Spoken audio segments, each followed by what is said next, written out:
When a man begins to emotionally detach from his partner, it's tempting, especially for the one being distanced, to explain it away as stress, distraction, or confusion. But that's rarely what it is. Emotional detachment is almost never a passive phenomenon. It doesn't simply happen. It's done. And more importantly, it's done with intent. You have to understand the nature of intimacy. Intimacy is energy, presence, and prioritization. It's the willingness to voluntarily enter into another's emotional world and stay there with honesty, with effort, with vulnerability. So, when a man begins to pull away, when his eyes glaze over mid-conversation, when he's physically present but psychologically absent, when the little rituals of closeness start to erode, that isn't confusion, it's redirection. He's no longer feeding that energy into the relationship because that energy is being rerouted. Intimacy doesn't evaporate, it migrates. The real question isn't why is he distant, it's where has the intimacy gone? Because make no mistake, it's being invested somewhere. Emotional detachment is a transfer of loyalty, not necessarily in words, but in attention, in thought, in desire. And attention is the currency of all relationships. You pay with your focus, you commit with your time, you bond with your emotional availability. So if those things are no longer circulating in your direction, they're circulating elsewhere. Now, the tragedy is compounded by denial. People say things like, he's just been tired, or he's dealing with a lot. And yes, stress can impair emotional connection temporarily, but sustained withdrawal over weeks, over months, is almost always a symptom of deeper betrayal, even if that betrayal hasn't become physical yet. It begins with secrecy in the heart long before it plays out in behavior. And here's the more dangerous piece. The detachment is often not accompanied by direct conflict. That's what makes it so insidious. He doesn't fight with you, he doesn't argue, he simply drifts, and that silence becomes a weapon. Because in the absence of communication, you're forced to invent explanations. You turn inward, you begin to doubt your own sensitivity, your own intuition, your own sanity. That's not fair, and it's not accidental. People don't detach from what they value, they detach from what they no longer prioritize. So when the intimacy disappears, that's not something to be minimized. That's the alarm bell. That's the moment when you have to stop explaining it away and start confronting the reality. This man may not be lost. He may be gone. And if he is investing that emotional energy elsewhere, consciously or unconsciously, then what you're experiencing isn't confusion, it's clarity disguised as pain. And clarity, though brutal, is necessary, because once you see the truth, you can act. But if you keep naming betrayal as confusion, you'll stay stuck in a narrative that was never yours to begin with. This isn't about suspicion, it's about self-respect. When a man begins to alter the story of your relationship, when his words start to contradict his past behaviors, when he reframes shared memories to suit a darker tone, when everything once beautiful becomes somehow a problem, understand this: you are not hearing the truth. You are witnessing the construction of an alibi. This is not explanation, it's justification. There is a profound difference between reflecting on a relationship's struggles and rewriting the relationship to support betrayal. One is honest, the other is self-serving. And a man who is hiding another woman cannot sustain two opposing realities without fracturing. So what does he do? He revises the narrative. He makes it make sense for him. He paints himself as neglected, misunderstood, unappreciated, not because those things are always true, but because he needs them to be true in order to excuse what he's doing. You might hear him say things like, "We've been growing apart for a long time," or "You never really supported me." But strangely, these complaints are new. They weren't present in your last anniversary card. They weren't in the way he looked at you 3 months ago. They appear now suddenly because the betrayal has taken root and the mind cannot commit treason against its own moral structure without inventing a reason to feel righteous. People don't just lie to others, they lie to themselves. That's how they sleep at night. When he shifts the narrative, what he's doing is building a moral cushion beneath his disloyalty. If he can convince himself that you are the problem, then he isn't the villain. That's the game. That's the psychological transaction. It's not about facing the truth. It's about avoiding shame. And here's what makes it worse. He wants you to believe the new story too. He wants you to accept that maybe you were too distant or too much or not enough in the right ways. Because if he can get you to question your own memory, your own experience, then he not only escapes guilt, he gains power. This isn't miscommunication, this is narrative manipulation. People think betrayal begins in a hotel room. It doesn't. It begins in conversation, in the subtle rewriting of shared history, in the quiet vilification of a partner who once held their heart.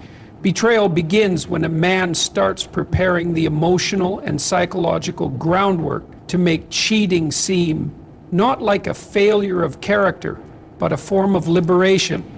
And the great tragedy is this: by the time you realize the narrative has changed, the betrayal is already underway. So when the story starts shifting, don't ignore it, don't rationalize it. Don't let someone hand you a new version of reality just because they're too weak to confront their own. Words aren't innocent. In the mouth of a betrayer, they are tools, not for truth, but for escape. Affection, when genuine, flows from emotional connection. It's consistent, congruent, and embedded in the natural rhythm of a relationship. But when affection becomes sudden, dramatic, and uncharacteristically intense, especially after a period of withdrawal or tension, you have to ask yourself, is this an expression of love, or is it something else entirely? Very often, it's not love, it's guilt in disguise. When a man is hiding something, particularly the presence of another woman, the internal conflict begins to build. He may not be fully honest with you, but his conscience hasn't gone silent. The human psyche is structured to seek equilibrium. When our behavior clashes with our values, the tension demands relief, and that's where overcompensation steps in. So what does it look like? He starts bringing flowers unprompted. He compliments you more often. He becomes unusually attentive, suddenly interested in your day, your emotions, your thoughts. At first glance, it feels like a breakthrough, like something has shifted in the right direction. But beneath the surface, it's often not connection that's driving this change. It's an unconscious attempt to cancel out the betrayal. Guilt doesn't always show up as silence. Sometimes it shows up as performance. This affection isn't anchored in intimacy. It's an emotional transaction, a trade-off. He's giving you short bursts of affection so he can feel less like a liar. He's trying to convince you, and more importantly himself, that he's still a good man, that he still cares, that nothing is really wrong. It's damage control dressed up as devotion. But here's the problem. Real affection is sustainable. It doesn't come in sudden waves followed by silence.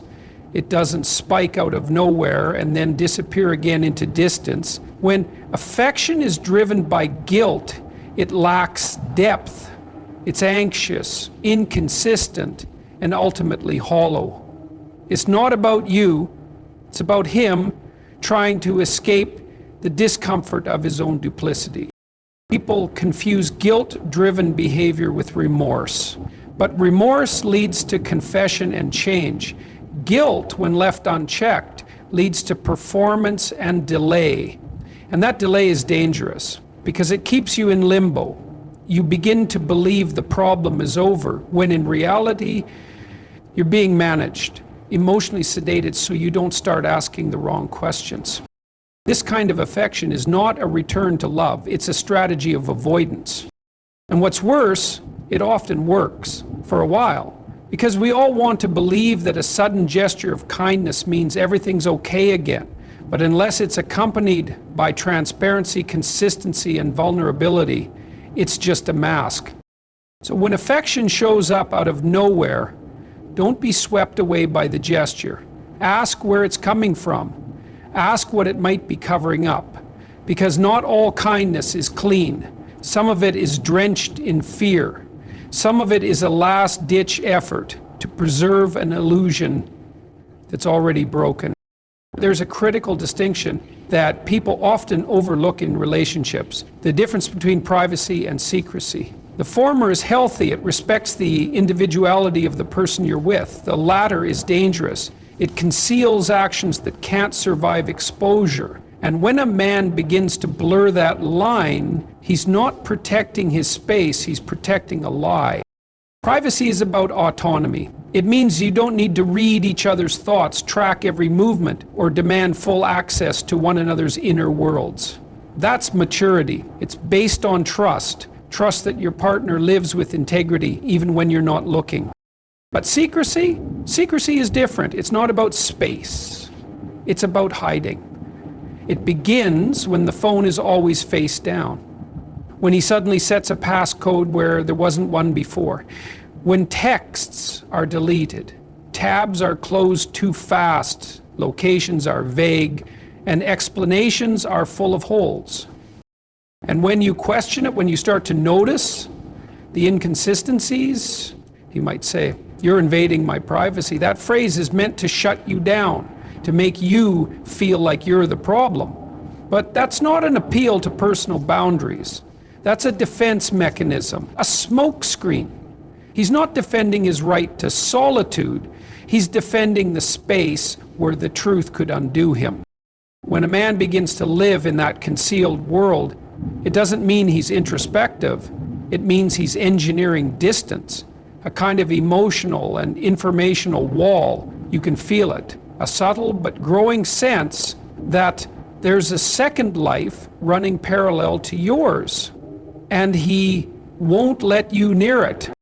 This isn't about needing an hour alone or time to recharge. This is about patterns of behavior that consistently exclude you, confuse you, and destabilize your sense of reality. And when you challenge it, you're made to feel controlling, insecure, even crazy. That is how secrecy works. It doesn't just hide information, it weaponizes your concern. Boundaries are mutual. They're agreed upon. They exist to protect the relationship, not to shield it from accountability. But secrecy is a one-way mirror. He sees you, controls what you see of him, and calls it balance. That's not balance, that's manipulation. And here's the hard truth. People who are loyal don't need elaborate hiding places. They don't require silence to stay faithful. If a man insists on keeping parts of his life locked away, not out of healthy independence, but out of defensiveness, you have to stop calling that privacy. Because when privacy becomes a mask for dishonesty, you're no longer dealing with a partner. You're dealing with someone who's already halfway out the door. So don't let the language fool you. Secrecy may wear the clothes of boundaries, but it carries the soul of betrayal. And if you ignore that, if you keep giving the benefit of the doubt to actions that erode your trust, you're not just protecting his privacy, you're helping him protect the lie. When a man is hiding something, especially something as consequential as another woman, the greatest threat to him isn't exposure, it's your intuition. Your ability to sense that something is wrong before it's proven, to feel the shift in energy before it's explained, to name what hasn't been spoken. That's dangerous to a man committed to deception. So what does he do? He doesn't silence you directly, he makes you doubt yourself. This is where projection enters the equation. Projection is a defense mechanism, but in the hands of a manipulator, it becomes a weapon. He accuses you of being paranoid, insecure, overbearing. He flips the script. You bring up your concerns, the inconsistency in his stories, the change in his tone, the gut feeling that something is off. And he fires back, not with clarity, but with condemnation. Why are you always so suspicious? You're imagining things. You never trust me. This isn't an attempt to communicate, it's an attempt to control perception. He's not defending his innocence, he's assaulting your instinct. And the goal is very specific, to erode your trust in your own ability to detect truth, Because once that's gone, he doesn't need to hide the betrayal as carefully. You'll already be too unsure of yourself to confront it. That's the real damage of manipulation, not just the betrayal itself, but the psychological fog it creates. You begin to internalize the blame. You start thinking maybe you are too sensitive, or too emotional, or too damaged to see things clearly. And once that narrative takes root, he's no longer defending his lie, you are. It's a psychological inversion. The deceiver becomes the victim. The truth seeker becomes the aggressor. And the emotional abuse becomes almost invisible because it's dressed in the language of concern. I just want peace, he'll say. You're always creating problems.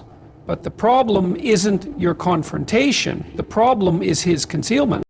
Manipulation always seeks to isolate, not physically, but mentally. If he can separate you from your own intuition, he can rewrite the rules of the relationship in real time. Reality becomes what he says it is, and that's when control is complete. Not when you obey, but when you doubt.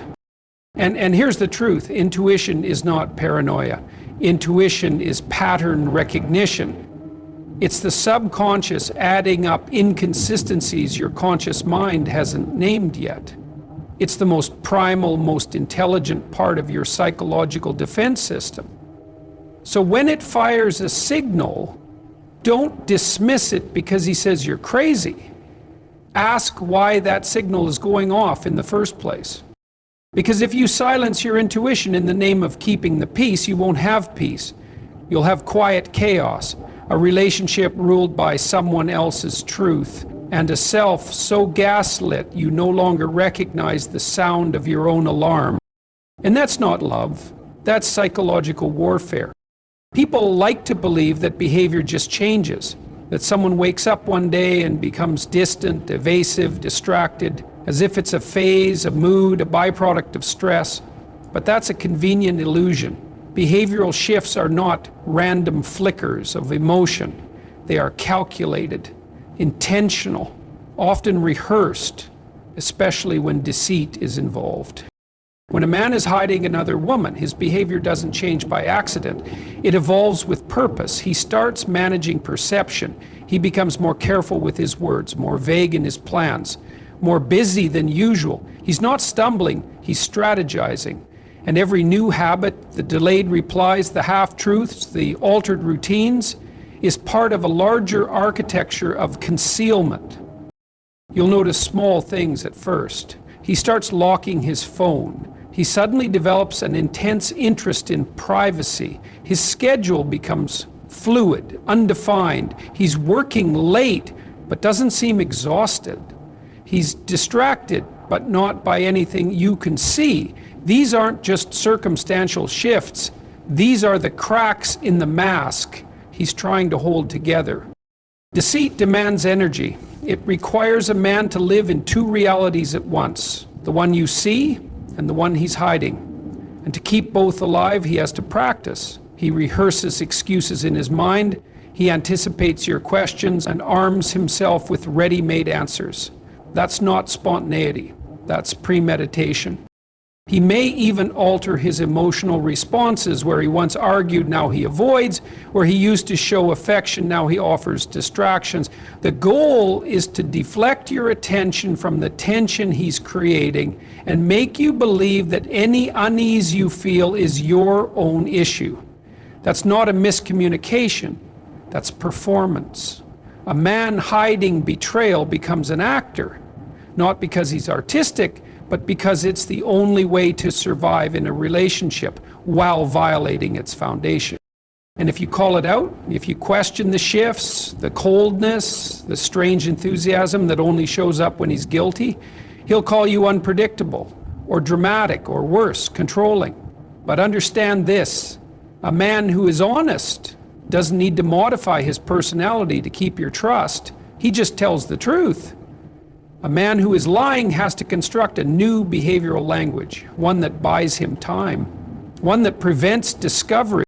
So when a man's behavior begins to shift in ways that feel unnatural, inconsistent, or forced, Don't minimize it. Don't tell yourself it's probably nothing, because a man doesn't suddenly become unrecognizable without reason.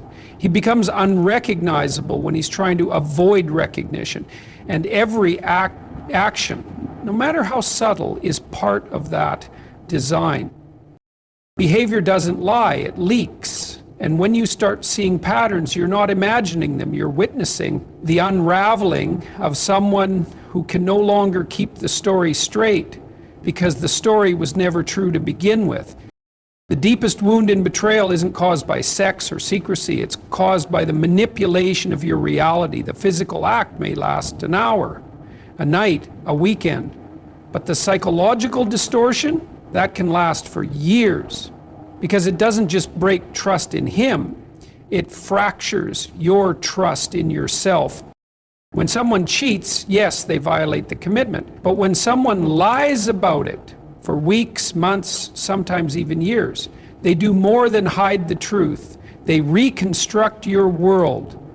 They feed you a version of reality that looks whole on the surface while secretly dismantling it from the inside. You start to doubt your instincts. You remember moments where something felt off, a pause in his voice, an unexplained trip, an emotional withdrawal. You asked questions. He looked you in the eye and said, "You're imagining things." And in that moment, your mind split. Because your body sensed something was wrong, your gut screamed it, but your trust, your loyalty, your love told you to believe him. That's not just deception, that's psychological inversion. He didn't just cheat on you, he made you distrust the only compass you have in a relationship, your perception of truth. This is why the worst betrayal isn't physical, it's mental, it's spiritual. It's a man turning your clarity into confusion, your peace into paranoia.